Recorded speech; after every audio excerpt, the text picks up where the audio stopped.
Hello hi friends, ఇప్పుడు మీరు చూస్తున్న మామిడి చెట్టు పేరు హైదర్ సాహిబ్ అంటారు. చూడండి హైదర్ సాహిబ్ ఎలా ఉంటుంది. ఇవి చిన్న కాయలు, సుమారు కేజీకి ఒక 7-8 అలా వస్తూ ఉంటాయి.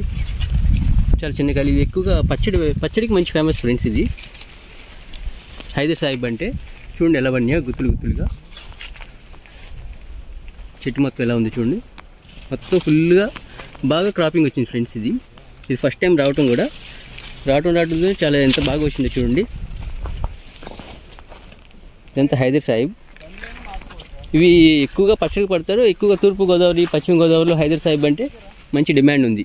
హైదర్ సాహిబ్ ఒకటి, కొత్తపల్లి కొబ్బరి ఒకటి పచ్చడికి బాగా పడుతూ ఉంటారు. ఇది పండిన తర్వాత పండుగ కూడా వాడచ్చు ఫ్రెండ్స్. ఎక్కువ పండు కన్నా కూడా పచ్చడికి మాత్రం చాలా బాగుంటుంది ఫ్రెండ్స్. ఇప్పుడు కుదిరితే ట్రై చేయండి ఫ్రెండ్స్.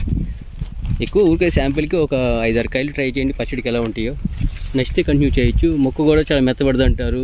సంవత్సరం మొత్తం కూడా అసలు మొక్క అనేది మెత్తబడదంట. పులుపు కూడా పులుసులోకి ఈజీగా దిగి మొక్క పచ్చడి వచ్చి చాలా టేస్టీగా ఉంటుందని చాలామంది చెప్పారు ఫ్రెండ్స్. మేము ఈ సంవత్సరం ట్రై చేస్తాము. ఈ సంవత్సరం ఎలా ఉంటుంది మేము కూడా ట్రై చేసిన తర్వాత మీకు రివ్యూ కంపల్సరీగా ఇస్తాం friends. Okay, thank you friends.